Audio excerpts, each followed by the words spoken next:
Welcome, James, to Metallarium Pages. It's a great pleasure to talk with you about Blind Equation, this new album that awaits, and more things related to the metal world in general. So we're starting, I think with a common question because the band released the first album 2021, Life is Pain. Now you are releasing your second album, Dataways. So how has band been the band during the last 2 years? It's been great. It's been a massive change though, because since Life is Pain was released, a month after that we started playing live as a full band. So I feel like that's definitely changed the dynamic a lot. Because before, I was just performing solo. Because throughout Blind Equation, it's like I've been kind of the solo songwriter, and I've continued to do that for Death and Waste, but still like, performing live and having toured a lot. Because after we released Life is Pain, we started like our first tour and started touring more after that. So I feel like vocally I've gotten a lot better just through like playing the set over and over and learning ways how to take care of my voice properly. And yeah, and also just kind of seeing how people react to certain songs. And I feel like I don't really keep that in mind when I write. However, it's kind of subconsciously, affected some writing decisions here and there.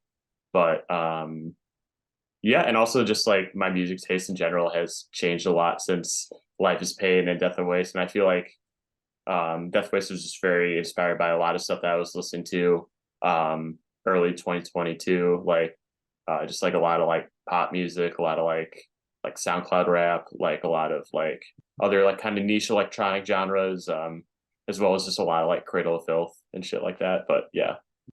Okay, nice to hear. Oh, one thing that you told me a few seconds ago is that the band is now is playing live shows since the last album now. The so I'm fine to insert in this kind of aspect because the cyber grind sometimes is just one person playing some music, except Ahumado Granujo or the Berserker that the big bands from the cyber grinding scene, etc.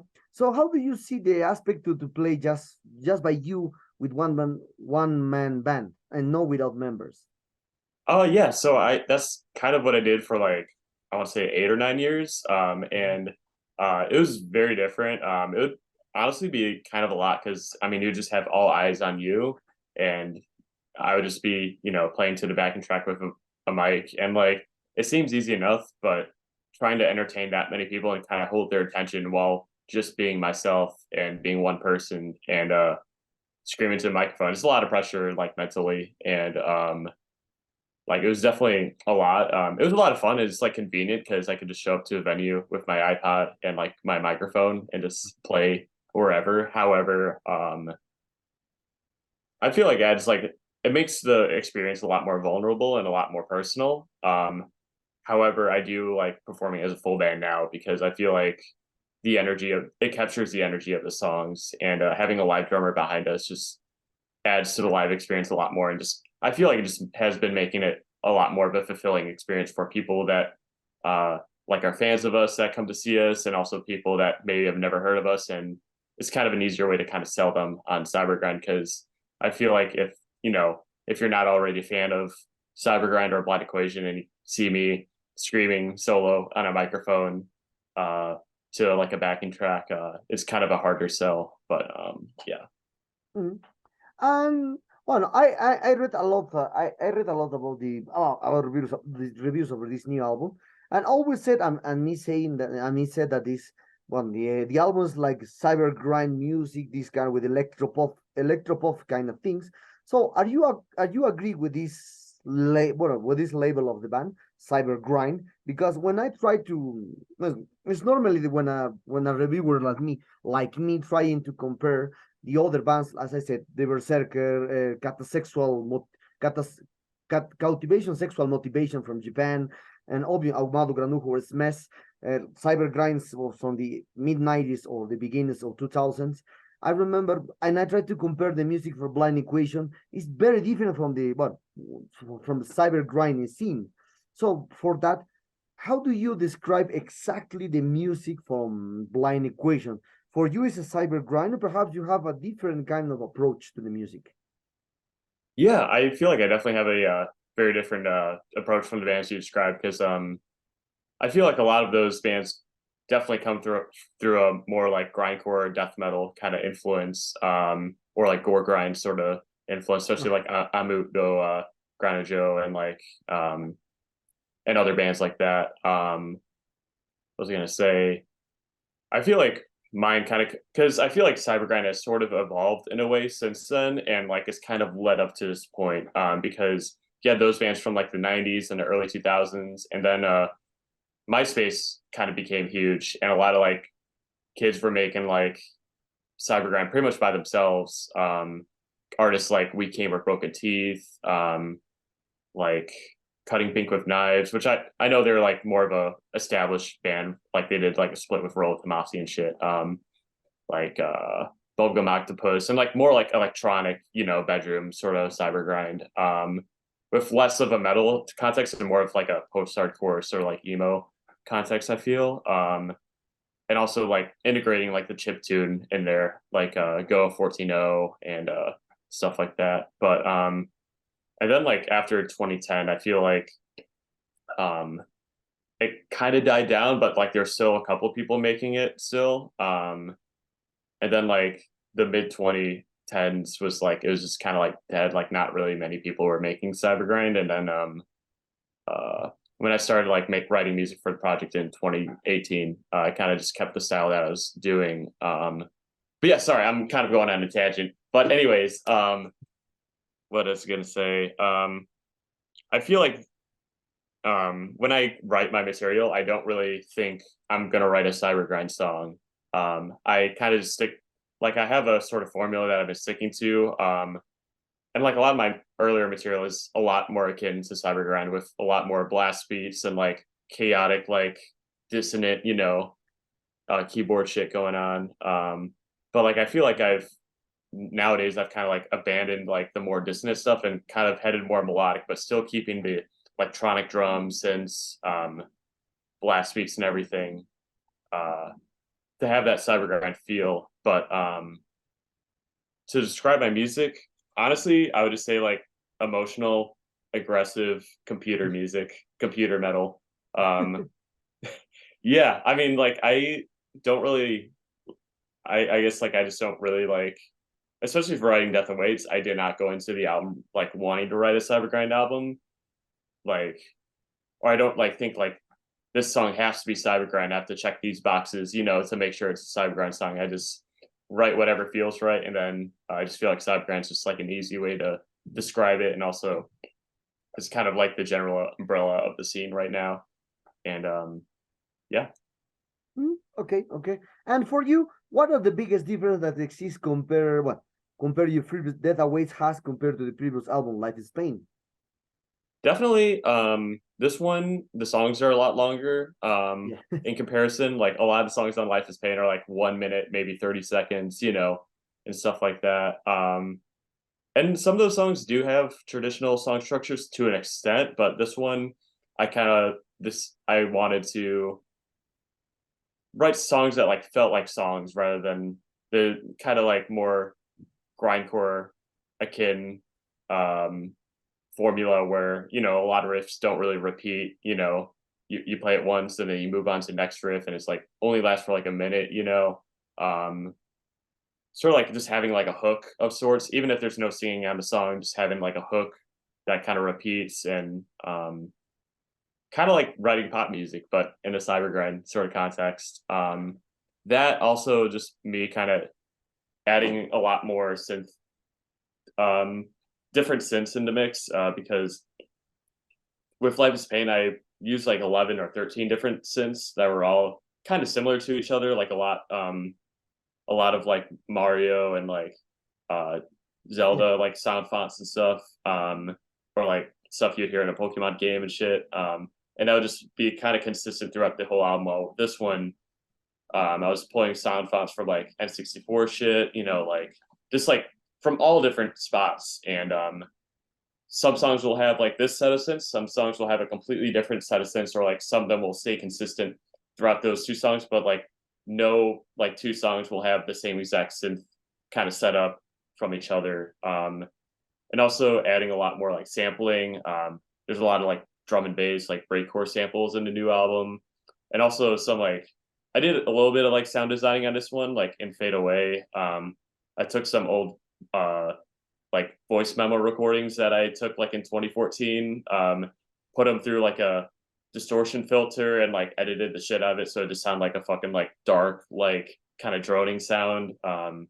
It's kind of like that sound that plays in the beginning of that song, and the end too. But yeah, I just really took what I had and kind of expanded upon that, just added more to it, and didn't really like didn't really put myself in box, just wanted to just throw everything that I could in the mix, and just kind of just take what Blind Equation already was and add whatever I like, the stuff I've been listening to kind of in the mix, and just yeah. Yes, one thing that you said is about this new album. For me, it's curious because I found a little sounds that remember me that games from Super Nintendo or Atari. I remember because the sounds is something like that, and perhaps, well, perhaps something is very related. That that awaits. I felt like when you start the game with Dead Awaits, you start with you start with the pad with the first label, and meanwhile you are continue to hearing the music. You're continuing to advance in level 2, level 3, level 4, level 5, and sometimes I denote that the music has that you are fighting with the final boss of the level, and that's a curious thing, and that's the way I hear. And perhaps this album has related with video games, and perhaps the lyrics is a concept one related to the video games. Who knows?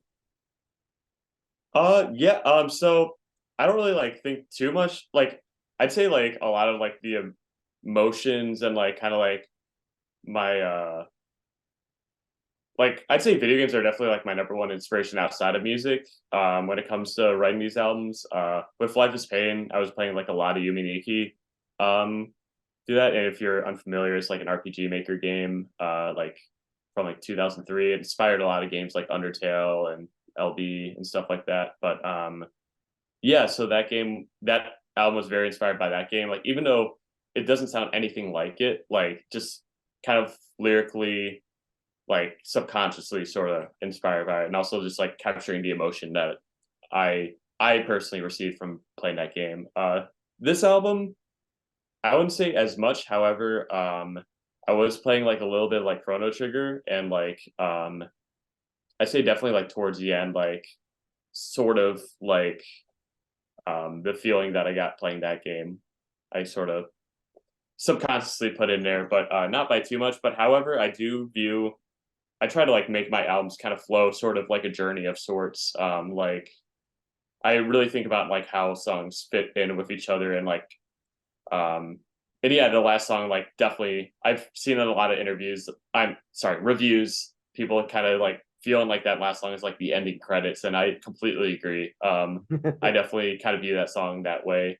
And I kind of view Warmth as like sort of like the like kind of like the climax of the album in a way, and then like get the ending credits of The Last Comes to Me, and then like the ending of that one's just like kind of like everything all at once. And I really like think about stuff like that because I feel like it's very difficult to have express an emotional impact with your music when it's all digital. It's a lot easier to do it when you're like playing a guitar, and like you can like physically like play the note softer if this part's soft, play it like really aggressively if the part's aggressive. With electronics, it's a little bit more difficult to do that when I'm just like clicking notes on a MIDI and just like messing around with plugins and stuff like that. So I tried my best to kind of convey that on this album, especially in the last two songs. And I think I did an all right job. Yeah. Okay, okay, yeah, yeah. Well, it's great. It's a great job. It's a great album. Thank So you, thank you. so Appreciate that. well now so well now as you can see now the extreme music is very well has a very special touch because There has a technical, progressive, experimental, avant-garde with grindcore, dead black metal, a lot of things happen now in the extreme music. And obviously, this new album is from Blind Equation. It's extreme music with electro things, cybergrind, as we mentioned. So, what is your opinion about now? The extreme music is more development than the 80s than the 90s, when the most extreme band at the 80s was Carcass with the gore grind and stuff. Then in the 90s was Meat Cheats, the Japanese bands that say Catasexual, but now had a lot of textures, the extreme music especially. And what is for you? What is the main important thing that Blind Equation has compared to the a lot of bands trying to do special things into the extreme music in general? Yeah, no, extreme music has always just like fascinated me, like just kind of pushing the boundaries of like a genre. It's just something I'm always interested in, and I always admire like bands like Cephalic Carnage and like Mr. Bungle and shit like that. Like really just like kind of just like taking the like kind of rules that like a genre sets and just like throwing them away and like just doing whatever they want and like kind of making the genre their playground in a way. And yeah, no, I definitely view Blind Equation to be very different.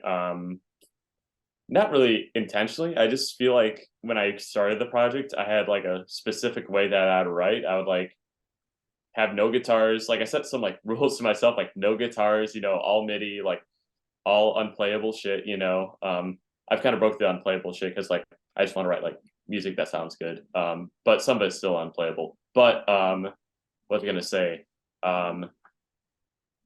Yeah, I feel like one huge thing is just like not having guitars. I feel like writing a metal song without guitars or like anything that resembles a guitar, like not even like a MIDI guitar or fake guitar, is something that it's been done before, but I feel like my approach to it, I don't want to like be too like like whatever, but like I haven't really heard much else like it other than like a lot of like maybe like resemblance of like previous cybergrind bands, but I feel like that mixed with like the pop influence and like the yeah, electro pop and shit influence, Hip hop. yeah, and hyper pop, like I feel like not a lot of bands are doing that, and also just like my style of productions like not like exactly, it might not sound like what's popular nowadays, and like it's not the cleanest, but also like it's kind of unique to Blind Equation, and I kind of want to like make it like that because I I don't know, I just feel like having like your own style of production and like sticking to that to an extent, just it makes the project like way more personal, and this is a very personal product to me, and like yeah, I think I answered it. I'm sorry if I did not, but It's okay. It's okay. it's a very complex like thing to kind of describe, but yeah, I just like really like approach music to not really like think about the trends or like the norms going on in metal, and just do whatever like sounds right or like whatever crazy idea I want to do. Like there's a lot of decisions that I made on the album that like I was just kind of like this, I feel like this has not been done before, let's try it, and a lot of things like that. But yeah. Okay. One thing that That's Always has compared to your previous album, Life is Pain, is that you enter now with a big label like it's Prosthetic Record, is it? Because your first album was released by yourself, everything is by yourself, and now you are releasing this new one by one of the biggest, well, I think one of the well-known labels in the world, especially into the music. And the curious thing about this Prosthetic Records is that usually, how do you see this in English? Yeah.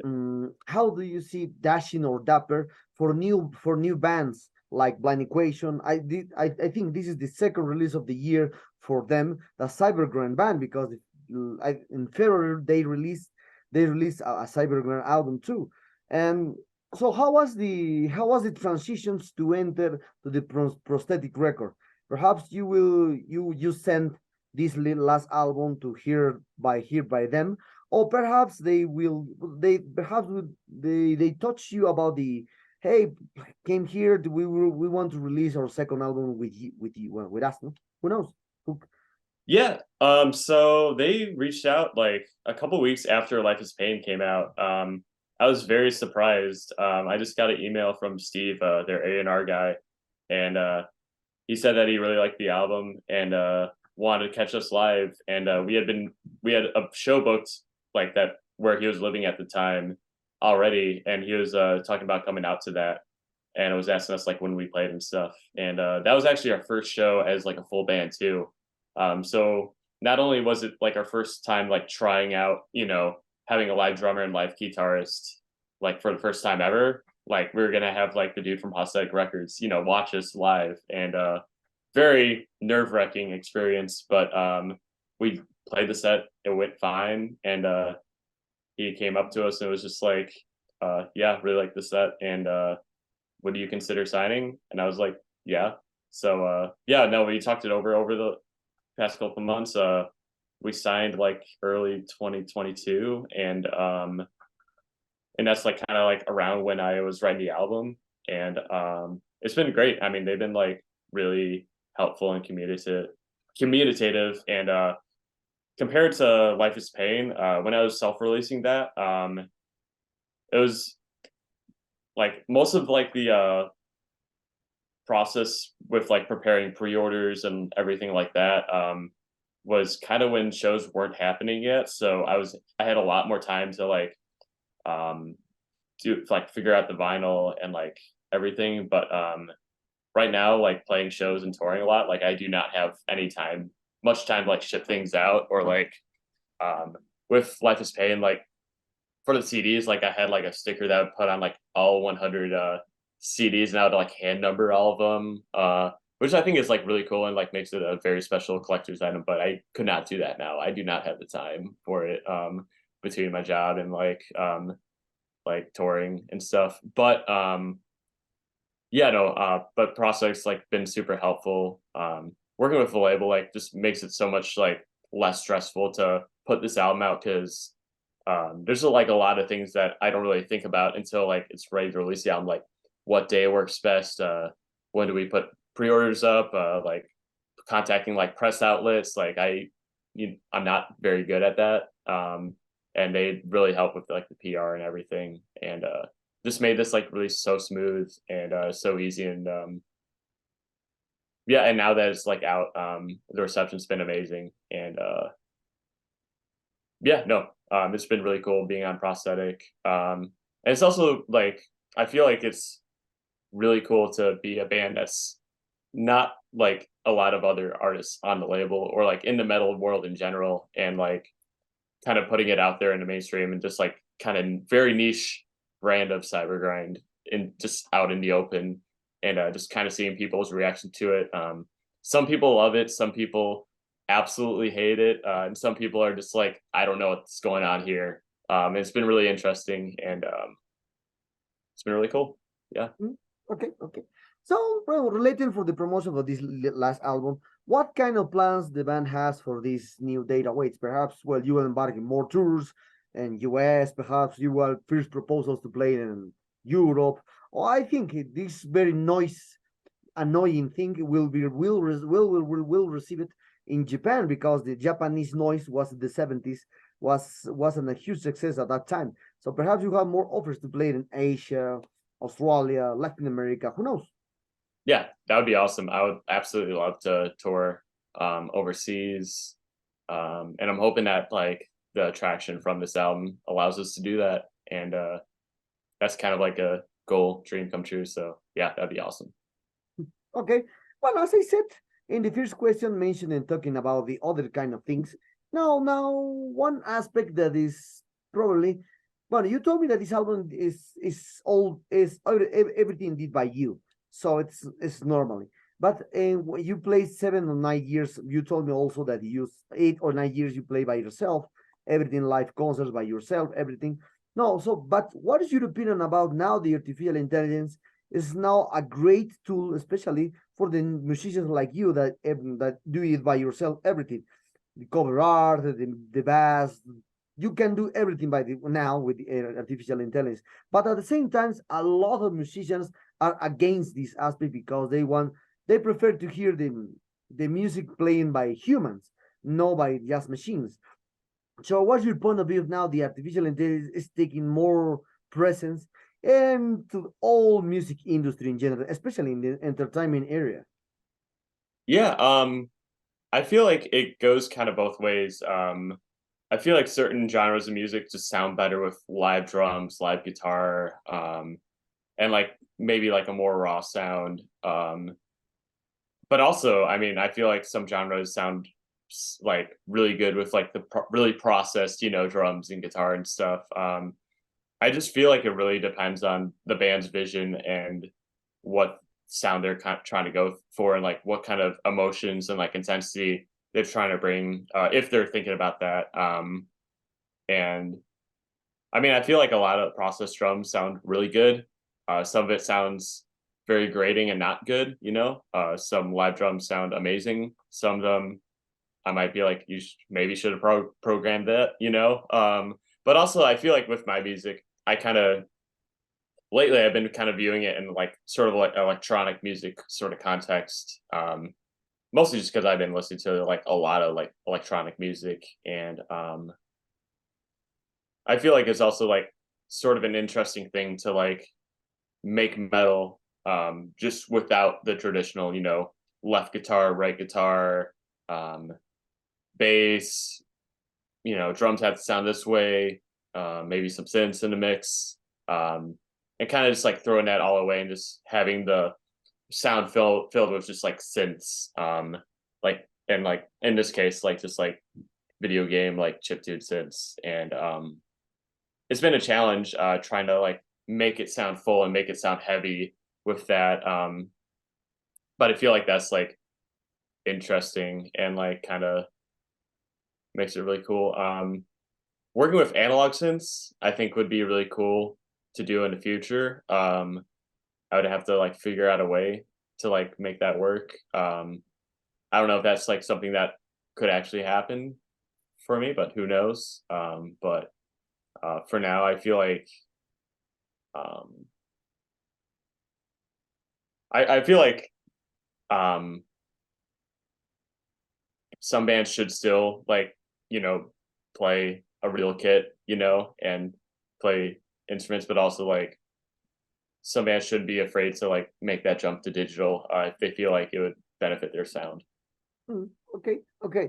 Well, James, the sad time is arrived at this interview. I hope you enjoyed this one like me, but this last album is a great one. I listened completely. We did a review on our web, so it's a great album. So perhaps do you want to add something to your new Latin American fans and Metalerium followers? No, thank you so much. And I read the review. It was amazing. I really appreciate everything that you had to say. And I really appreciate you taking the time to talk with me. It's been amazing. And yeah, no, thank you so much for having me. I really appreciate it. And look forward to talking with you maybe the next album or so.